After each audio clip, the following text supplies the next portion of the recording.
Só que tá bom, vamos ficar aí já conversando Sim. com ele.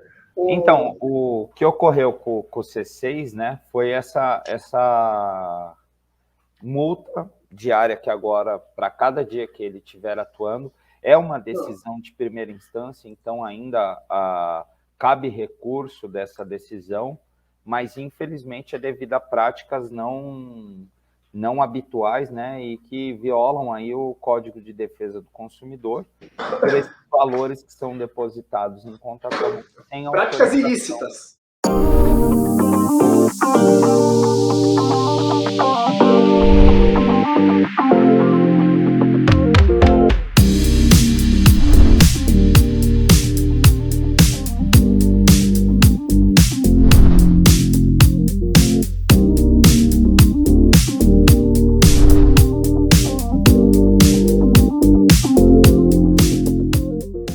Práticas ilícitas, né? Não estamos com isso necessariamente atribuindo culpa ao banco, à sua direção, mas práticas ilícitas que o banco tinha a obrigação de coibir.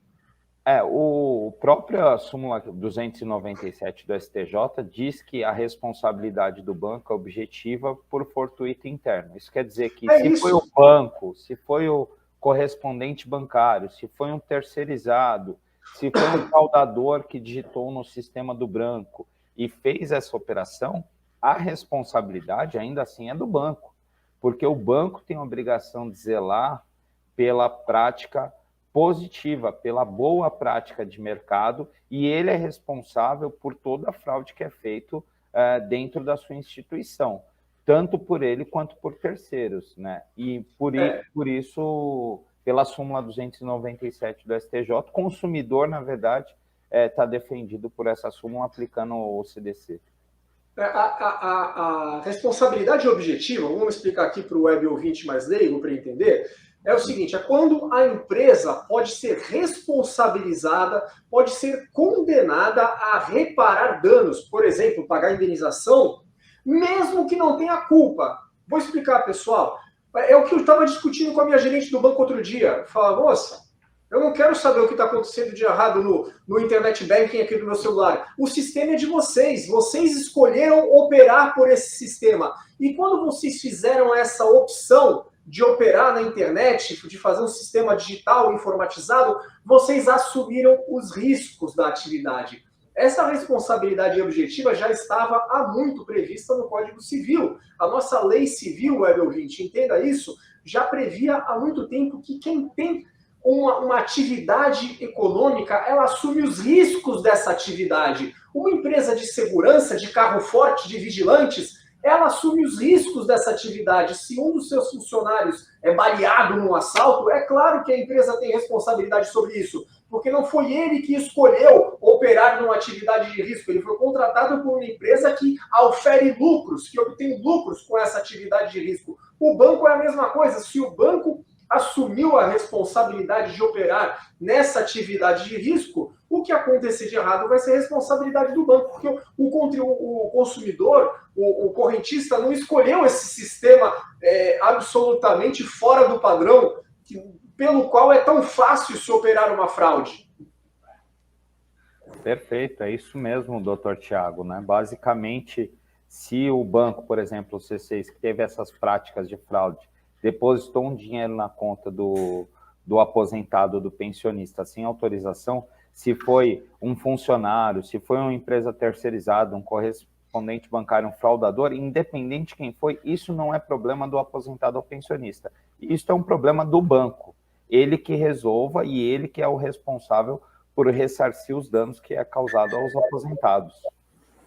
É isso, e não adianta. O banco até acho que atualmente já deve ter abandonado aquela velha contestação, não é culpa minha, foi ato de terceiro, eles ainda tentam jogar esse Miguel. Eles ainda tentam dizer que não, é um fortuito externo, ou que o banco é tão vítima quanto o cliente dos fraudadores, né?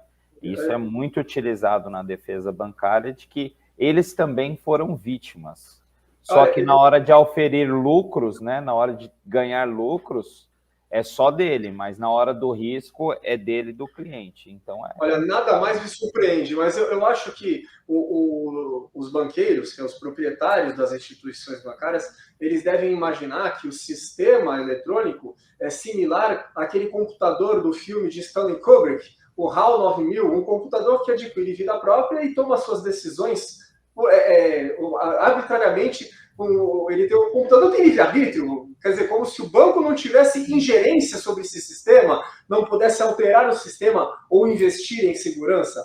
Doutor Jean, eu queria muito que vocês contassem para o Web ouvinte como iniciou essa sua trajetória, esse seu projeto para coibir as fraudes referentes ao empréstimo consignado, e como iniciou aquelas notícias assustadoras que você me revelou um tempo atrás. Por favor, conta a história aí. Na época que eu estava já na faculdade, já vinha acompanhando o mercado de consignado muito de perto, tinha informações sobre as coisas que aconteciam e comecei a ver cada vez mais notícias relacionadas à fraude, e os números sempre eram muito grandes, né? Uma dessas fraudes, que saiu até no Fantástico em junho de 2019, tratava de associações que colocaram descontos nas aposentadorias e pensões, do qual mais de 800 mil aposentados e pensionistas do Brasil inteiro foram vítimas. Após essa reportagem do Fantástico ir ao ar, o INSS optou por quebrar o contrato com essas 4 associações e devolveu dos descontos somente dos últimos 2 meses 54 milhões aos aposentados. Só que esses descontos vinham sendo feitos há anos. E aí o aposentado, para ter o direito a esse valor ressarcido, teve que buscar o judiciário, e aí eram muitas associações envolvidas nessa fraude, né? No caso, 4.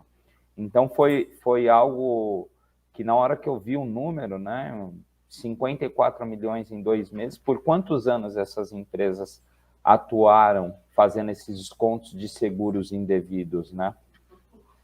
Então, os números eram gigantescos.